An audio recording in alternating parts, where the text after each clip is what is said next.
Salut și bine ați venit la o nouă ediție ZF IT Generation. Eu sunt Adrian Săceleanu, jurnalist ZF, iar invitații ediției de astăzi sunt Liviu Munteanu, partener Founders Bridge. Salut Liviu, bine ai revenit! Salut Adrian, bine te-am găsit, îmi pare bine să ne vedem atât de des. Și de asemenea este alături de noi și Pavlos Loizou, cofondator și CEO al Esquire. Hello Pavlos, and thank you for joining us again. Hi, thank you for your time. Well, I'm really happy, gentlemen, that we get to discuss again, and I'm really happy that we get to discuss because there is some positive development, and that is a financing round for Esquire, where Founders Bridge is part of the deal. So let's discuss about this, and first of all, maybe you could share how did you get to talk each other, and how did you reach this moment when you said, okay, let's do this deal? Adrian, it is difficult to miss Pavlos because he's everywhere and he's quite a presence. Most recently, his team won the Innovex cohort, so they got the highest prize in the Business Accelerator, formerly funded by BCR. I have been a little bit conflicted because I was a member in the jury, but since I really liked his team, we had some discussions after the demo day, after the program, the Innovex program finished, and it didn't happen the first time when we met, but a couple of subsequent meetings later, Pavlos told me that we have a round open, and if you want to chip in with a standard ticket, which I did. And further than that, I also recommended Esquire to my colleagues in Founders Bridge, and we managed to also invest as a fund. So I'm involved twice in Esquire now, both as an angel investor and as part of Founders Bridge, a general partner in Founders Bridge. Long story short, I'm happy to have met Esquire. I'm happy that we are here at the right time, in the right place, because they're just getting ready to expand to Romania, and winning the Innovex BCR Accelerator was their first step. I'm happy to be part of the next step. Thank you, Liviu, for sharing that, and I could not agree more with what you said. It's hard to miss Pavlos. I think everyone can see his energy and his passion to drive things up and to develop. So, Pavlos, please share with us how your side of the story. How did you end up signing things with Founders Bridge and Liviu? First of all, I take the comment that I need to go on a diet, that you cannot miss me. So by next time we meet in person, I would be a few kilos less, not too much. I have my halloumi figure to maintain. But in terms of how we met, as Liviu said, we met as part of the Innovex process, both the training, but then the pitching to investors, and then obviously the last day, the demo day. So let's say we connected, through this learning process of sharing. And then, like most things that have to do with Esquire, because we are heavily involved, obviously, on analyzing everything that has to do with real estate, and everybody somehow has a passion or opinion about the real estate market. So we started chatting with Liviu about buying and developing real estate, and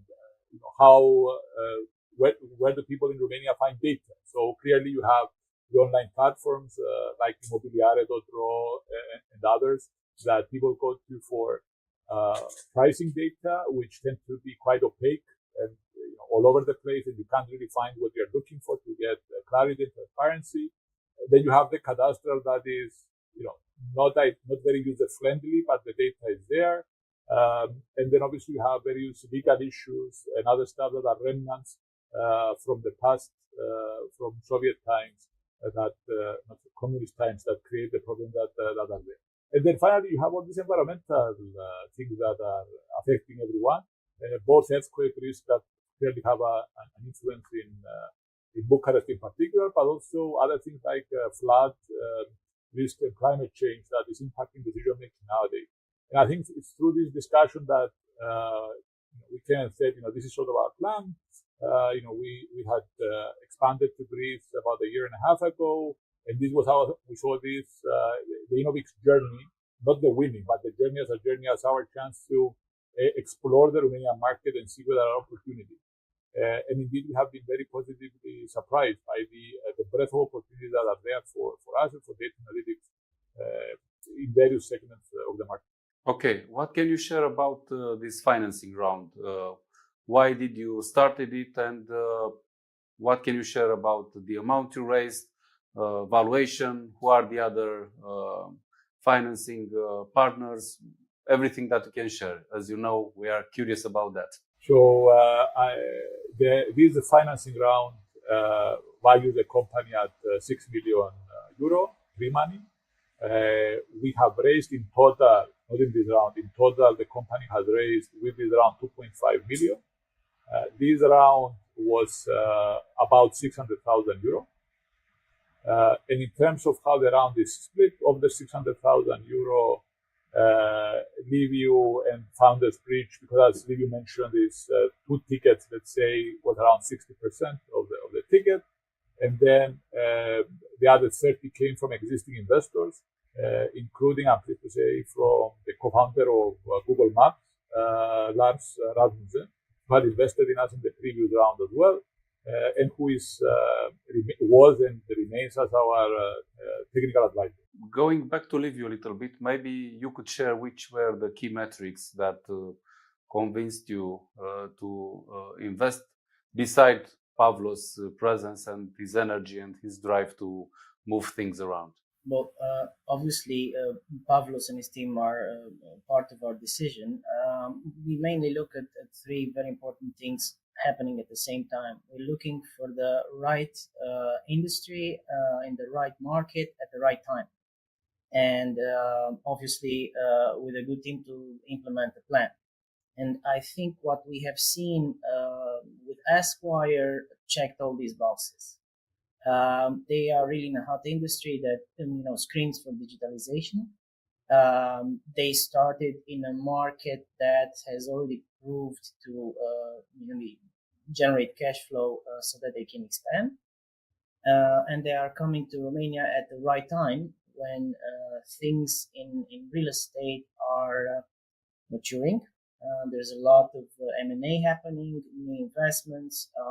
They are really coming to add in the tool set of developers, banks, insurers, utility companies, and they are definitely going to make a difference in what's going to happen in Romania in the next years.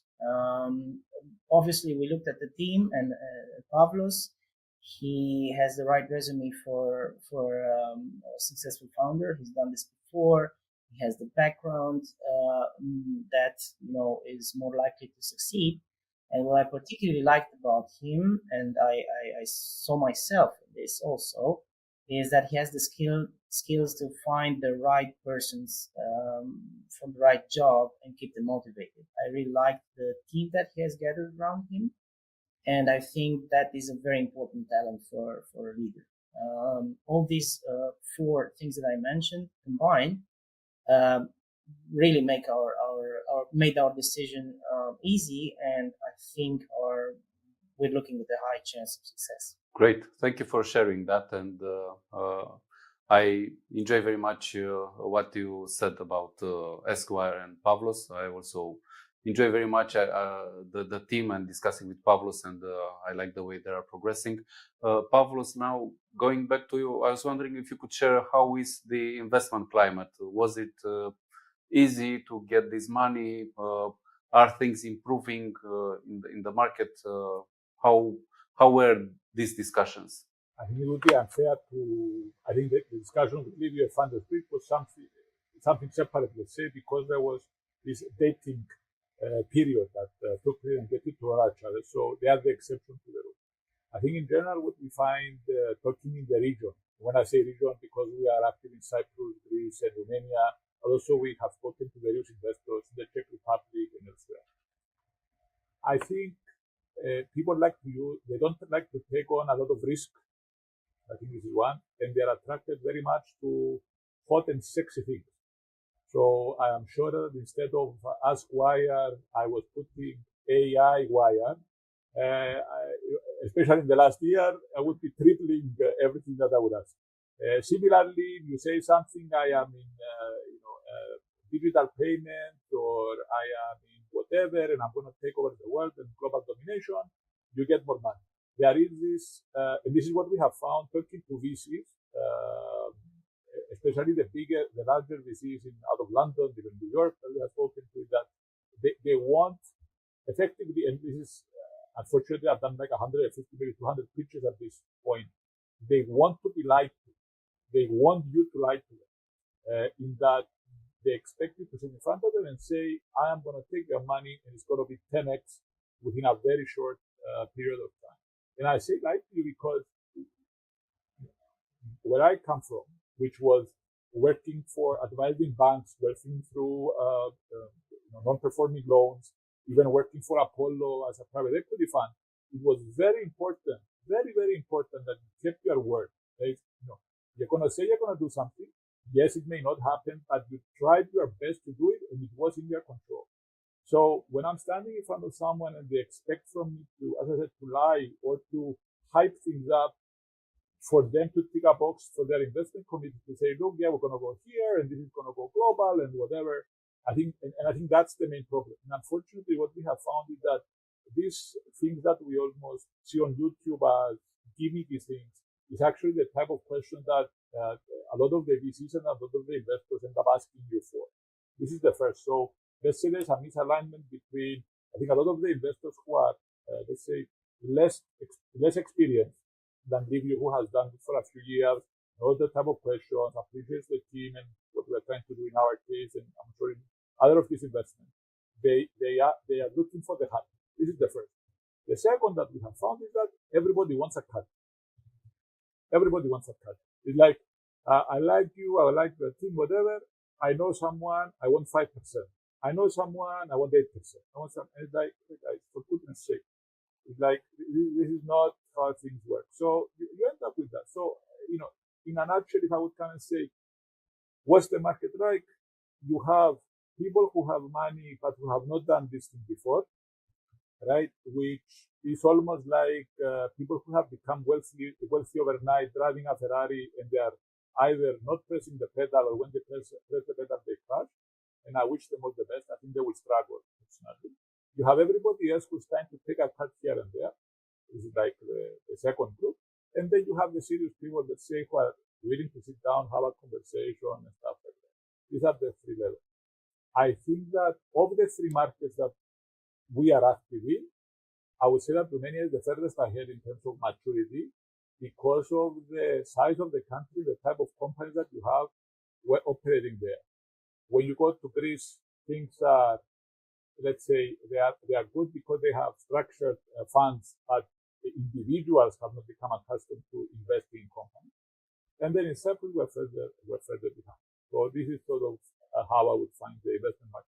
That's why also, when I'm finishing here, the people who have invested in us are mainly other startup founders, like Lars, who did Google Maps and now he's an angel investor. We have Hellas Direct, who's an insurtech out of Cyprus and Greece and now in Romania. They did our pre-seed round when we had nothing, not even a presentation. It was me and my pen, and we went and said, this is what we want to do. And the guy turned and said, here's 150,000, it's a convertible, no guarantee, no nothing, go off and do it, we trust you, and that's it. So it's almost this type of people that we saw backing us, at least until now.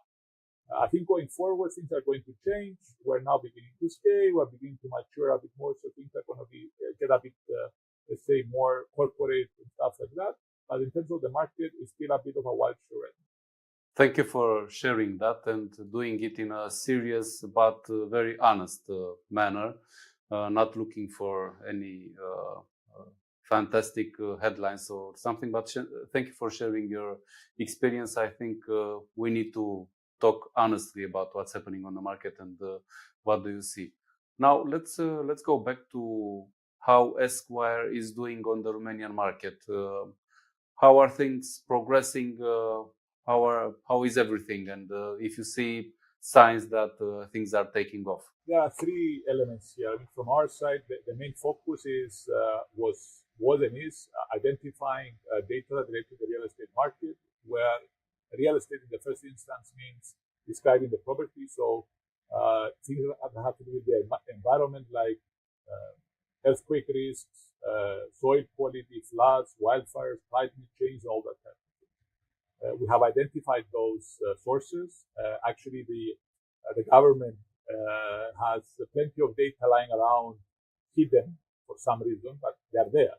So we found it, have started scraping and downloading. So in terms of the environmental stuff, we're actually in a reasonably good level and able to deliver quite good quality information for insurance companies regarding their risks and how they could use that data to price building insurance. This is on one side. The second thing that we have found is that using the notaries or the tax books of the notaries, we're able to identify and digitalize these notary books to the tax values. We're able to use them to identify or at least have an understanding not where prices are, because obviously, as everybody knows, notary books in the market differ, but we're able to identify where where the rich, the average, the poorer areas are across the country. Then we're able to use Google Earth data to identify where the buildings are, the height of the buildings, terrain, and whatever.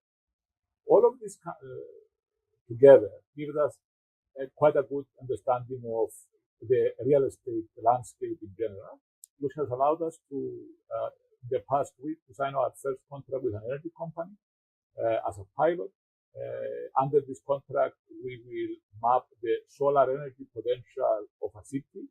So we will do the whole city. We will keep each and every roof, allowing in this way the company to identify which are the roofs, which are the households that offer the greatest opportunity, but merging the data together. So the best roof in terms of solar energy potential, where the household has a certain income level and above, that allows us to extract it from the notaries, as we said, and then coming in and also looking at the height of the building to make sure we take out any apartment buildings or anything like that. So it's houses that have good solar energy potential, where the values are of a decent amount and over, which means that they can afford to install photovoltaics. So this would be our first project in the country. We're in active discussions with one of the insurance companies to run a pilot with them, and we're a bit further behind. We have also brought on board a business development person who is working on opening doors. And obviously now with the partnership and the investment by Liviu and Funders Bridge, we're looking at that market. So I think we're a good space because the data has been identified and we are at the end of gathering it. The first contract has been signed. We have now the backing of reputable local investors that can help us open up the market. There's a business development person now who's coming on board who's going to help us with that. So we're beginning to get there. And it's just about managing priorities right now in terms of where we shift resources because the Greek market is also beginning to bear fruit at the same time. Thank you for sharing that. So you think the energy vertical has chances to grow, is a good prospect for you? Because I do remember when we talked in the previous times, I thought banks and insurers are maybe the biggest potential customers, but it looks like also energy is a good match. I think, Liviu, maybe you can make a comment about decision-making in insurance companies and in banks, not only Romania. Maybe you can chip in with that, and then I can talk about my experience. Yeah, I think that's a new vertical that can be monetized quickly in Romania. I think the sales cycle is a little bit shorter than talking to a bank, and I think this can provide a plethora of good use cases that we can show to potential other players in the market. And I think this type of project that we are now doing together with this utility company is also translatable to other markets. I think it's market independent. What Esquire can do in this vertical is, provide quick and the data that can be used immediately, because one of the obstacles, for instance, when talking to other investors about this idea, I want to invest in Aspire. What do you think? Because I always validate my ideas. They all said, but all this data, are available anyway. No, they're not available. The risk department of I don't know, one bank in Romania is not going to go and download cadastral data and go on imobiliare.ro and look at prices. We need to provide a tool, an end-to-end tool, not just, here is the data, because the data is freely available, obviously. So I definitely saw a lot of value add that Esquire is providing on top of this data, and identifying this new potential vertical, utility companies, energy companies, has proved that they're spot on.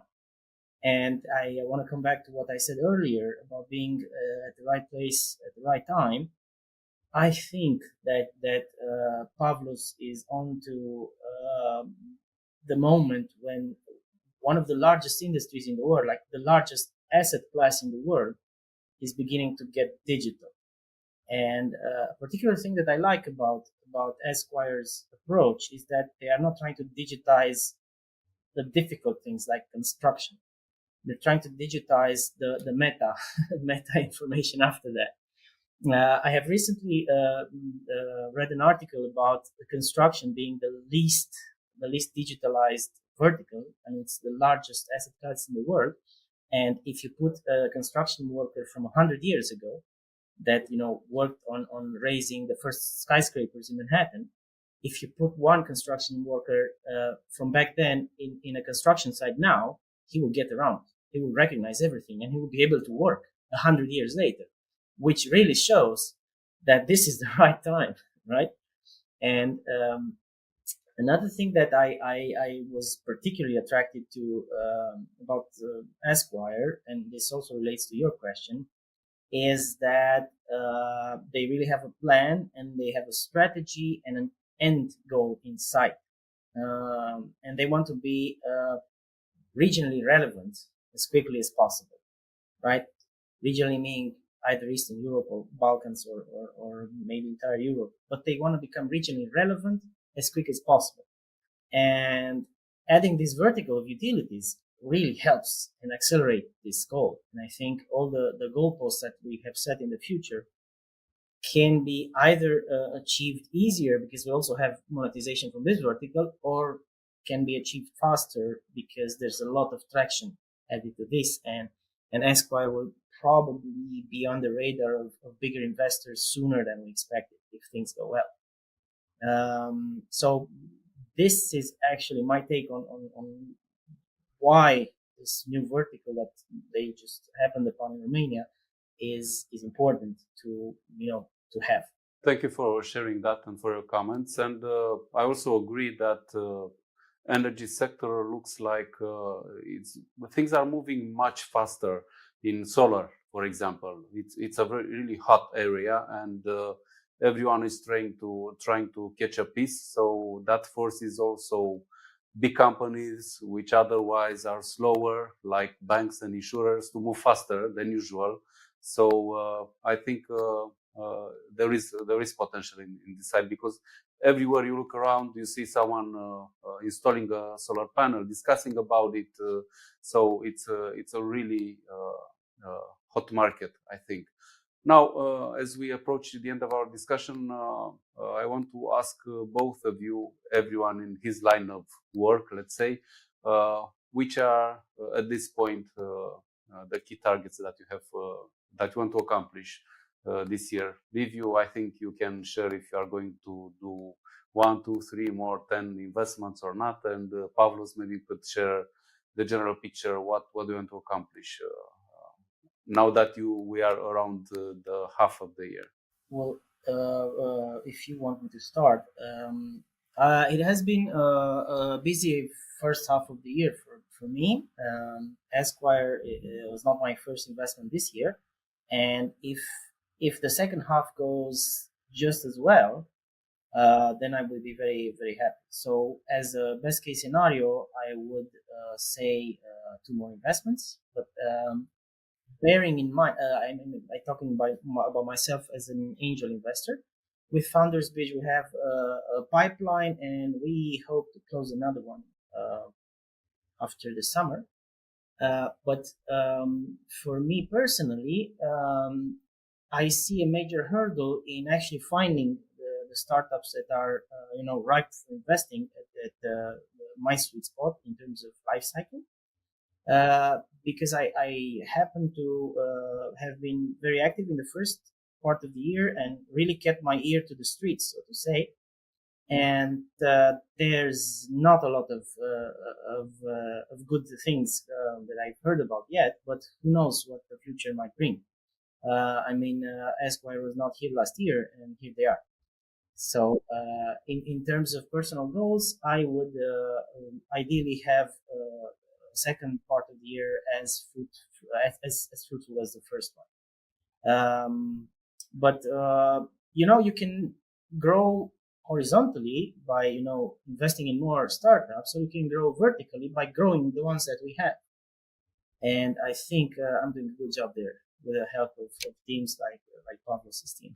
Okay, thank you for sharing that, Liviu. Pavlos, what can you share about your plans? So for us, our plans across Cyprus, Greece, and Romania, and I put them in the same bucket, let's say, because we are moving. We have a 5-stage plan. So it's gather the data, cleansing the data, visualizing the data, talking about maps, AI tools, and then we go into using AI to analyze, analyze also auto-generate reports by integrating the data with LLMs, large language models. So you click and you auto-generate the whole report for an apartment or for a house or for a piece of land. And then the final stage is building forecasting models in terms of how the city is growing, in terms of optimizing, investment in photovoltaics or anything like that. So these are the 5 stages that we're doing. Right now, so we've done gathering and cleansing of data is done for Cyprus and Greece. The gathering obviously is almost done in Romania. So let's call it that the 2 first steps are done. We are very close to, when I say very close, this week, we're going to sign a partnership with one of the major technology companies so that we use their visualization and AI tools, which will allow us to unlock a lot of potential in stages 3 and 4. We're also building these auto-generated reports, which we're actually doing them in partnership with another company from Romania that we met during Innovate. So we're going to roll that out end of July, so in the next 2 months. So stages 1 to 4, as I said, gather, cleanse, visualize, and auto-generate reports and analyze. They're going to be done by end of July. In the second half of the year, our plan is we're very close to signing 2 major contracts in Greece, one with an NPL servicer and the other one with the state. So that should take up a lot of resources. We have a kickoff meeting tomorrow to start building our forecasting model for the Greek market. And then hopefully by Q4 this year, we already have the office in Romania, but nobody's sitting in it, which is a bit unfortunate. So hopefully by Q4, in September, we'll start recruitment in the country. Our plan is quite simple. By the end of this year, our aim is to hopefully break even. We're going to get close, I think, how we're doing. And then from next year is about, as Liviu has said, about going deep. So it's not about adding countries. I mean, it's quite easy. Plant a flag is easy. It's okay. We stop. We turn around and say, okay, we have 30 million people that we're covering in the Balkans. We take a poll. We go into depth. We start segmenting the market into different groups. Real estate professionals, businesses, and then enterprise. And we push that way for 2025, and then we start again either at the end of 2025 or 2026. This sort of the plan. Pavlos, I wish you best of luck, and let's settle that across this journey we discuss again and keep sharing what are you doing and how are you progressing in your journey. Also, Liviu, as soon as you have another investment or there is anything new that you want to discuss about and share with our audience, please let's discuss. We are always interested to talk to you, gentlemen. So thank you very much for the discussion today. Thank you. Thank you for having us over. It was a pleasure as usual. Vă mulțumim și dumneavoastră pentru că ne-ați urmărit. Aceasta a fost ediția de astăzi a ZFIT Generation. Vă așteptăm și la edițiile următoare. La revedere!